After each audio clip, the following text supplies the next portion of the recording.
Eh bien bonjour à tous. Aujourd'hui je suis au centre téléphonique de transit qui s'appelle l'île Vafo, qui d'ailleurs n'est pas implantée à Lille, mais à Villeneuve-d'Ascq. Bon, c'est une petite bizarrerie locale. C'est un centre de transit qui a été équipé au moins d'un autocommutateur MT20, voilà, l'île Vafo, cet été, que je suis venu ici pour photographier et immortaliser parce qu'il n'est pas encore démonté, m'a-t-on dit. Alors je ne l'ai pas encore trouvé, je suis en train d'éplucher le bâtiment et de tout photographier. J'ai déjà commencé par le groupe électrogène, etc., enfin tout ce que vous voulez. Et ici, quand je suis entré dans cette pièce, j'ai cru de bonne foi avoir trouvé le fameux MT20. Je l'ai trouvé de suite un petit peu petit, je vais vous montrer ça, vous allez comprendre un peu, mais quand même aussi ma joie d'avoir trouvé cette machine. Parce qu'en fait, dans ce centre, il y avait le GSR, c'est-à-dire un groupe de soutien, réseau je crois, un GSR MT25, un GSR MT, qui s'occupait, si vous voulez, toujours d'étudier les logiciels du MT20, du MT25, pour savoir si la machine fonctionnait bien, s'il y avait des bugs, comment les résolver, des pannes, des avaries, lorsqu'il y avait des mises à jour de paliers, etc. Il fallait les essayer avant de déployer les mises à jour dans le réseau, parce qu'imaginez qu'il y a un gros bug, ça pourrait entraîner une catastrophe. Donc voilà, ici c'est un peu comme une sorte de laboratoire. Alors donc le service du GSR MT, ben, forcément il n'existe plus, vu que le dernier MT20 a été arrêté en 2023 et le dernier MT25 en 2020. Et ici même d'ailleurs le MT20 de service, donc l'île Vafo, a cessé ses fonctions en 2022 si je ne me trompe pas. Donc déjà, bon, comme vous le comprenez, je me suis attelé à un peu regarder, farfouiller tout ce qu'il y avait, sans mettre de désordre, je précise, et j'ai trouvé très intéressant. Je savais que cette documentation existait, mais je ne la trouvais pas, je ne pensais jamais la trouver. Il s'agit de la tout premier classeur des normes d'emploi et d'ingénierie. Donc c'est le DPR 3405 du système MT25 et qui lui est sorti en juin 83. Donc c'est-à-dire avant même la mise en service du premier MT25 en France en 83. Mais voilà, bon, donc puisque le premier a été à Philippe Auguste II, électronique temporelle 1, mis en service en octobre ou novembre 83. Bon. Et donc j'ai trouvé ces classeurs des normes, voilà, normes d'emploi d'ingénierie. Inutile de dire que tout ceci va partir aux archives, je saisis. Et donc la pièce est très exiguë. Elle se compose en fait de deux pièces. La première, c'est la partie bureau. Alors, c'est à la fois un bureau et un laboratoire. Alors, il y a beaucoup d'informatique, des vieux PC, etc. Parce qu'ici, c'est un peu comme un laboratoire d'essai. Hein. C'est pas un service normal. Hein.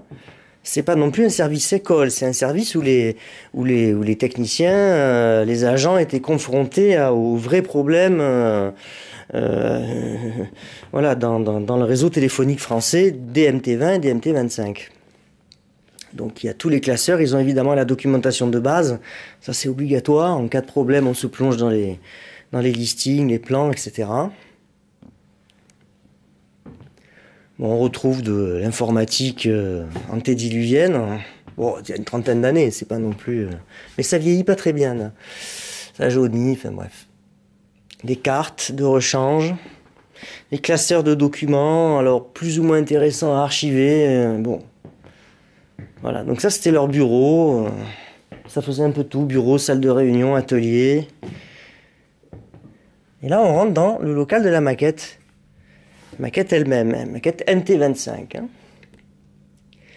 Donc elle est vraiment réduite à sa plus expression, c'est-à-dire deux calculateurs, parce que ça c'est obligatoire. Après vous avez ici un CSL. Là, vous avez une URA 2G, donc c'est-à-dire les URA d'origine en fait, hein, qui ont équipé le MT25. On a un petit chemin pour passer, on voit du matériel de mesure, les portes sont ouvertes, ce n'est pas une anomalie, en ce sens qu'ici, comme on est dans un laboratoire, on fait beaucoup d'essais, donc on fait des mesures, on change des cartes, on compare, on rédige des comptes rendus. MAN, APA, donc ça c'est, je pense que c'était, il devait y avoir la machine vocale, si je dis pas de bêtises. Voilà, et après vous avez un signaleur, là vous avez les signaleurs, etc. Qui fait office de réseau de, en fait c'est un petit réseau de brassage en fait, hein, réduit à sa plus simple expression. Voilà, on voit bien que bon. Au bout d'un moment, au début, je me suis dit, bon, c'est le MT20, non, c'est une salle du RAD, mais non, c'est une maquette, en fait. Voilà. Voilà, on voit par exemple ici, voilà, les pré-câblages, etc. Ah, ce sont des boîtes de transport pour les cartes. C'est comme ça blinde, en fait, pour le transport, ça permet de ne pas esquinter les cartes.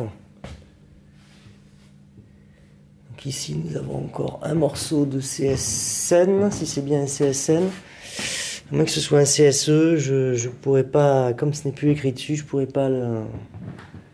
parierais pas. Un CSN1 et 10B3, voilà. En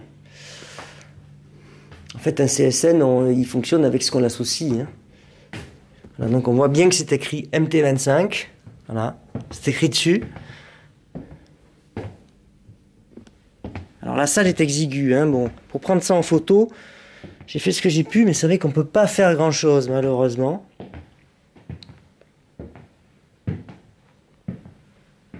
Alors c'est une chance que cette salle n'ait pas été encore vidée, mais bon, il est vrai que dans le nord de la France, les gens sont un peu plus conservateurs qu'à certains autres endroits, qui s'empressent de tout casser dès l'arrêt des machines.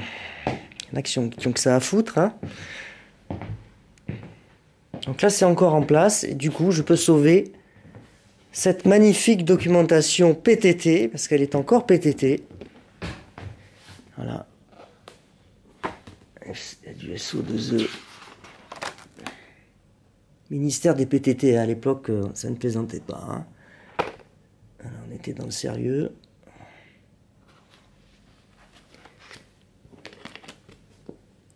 Ça, rien que pour cela, ça valait le coup de venir.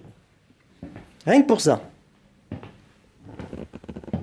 Parce que rentrer un document qu'on n'a pas... Alors je savais qu'il existait parce que j'avais vu des morceaux de photocopie qui traînaillaient il y a longtemps, je sais plus dans quel centre zombie. Et bon, voilà, j'ai eu raison d'être opiniâtre. On peut voir toutes les cartes. Matériel, alors bon, on sent qu'il y a eu certainement un oscilloscope ou un analyseur logique, je ne sais pas. Rien que le prix du support, je vous dis pas. Magnifique qualité.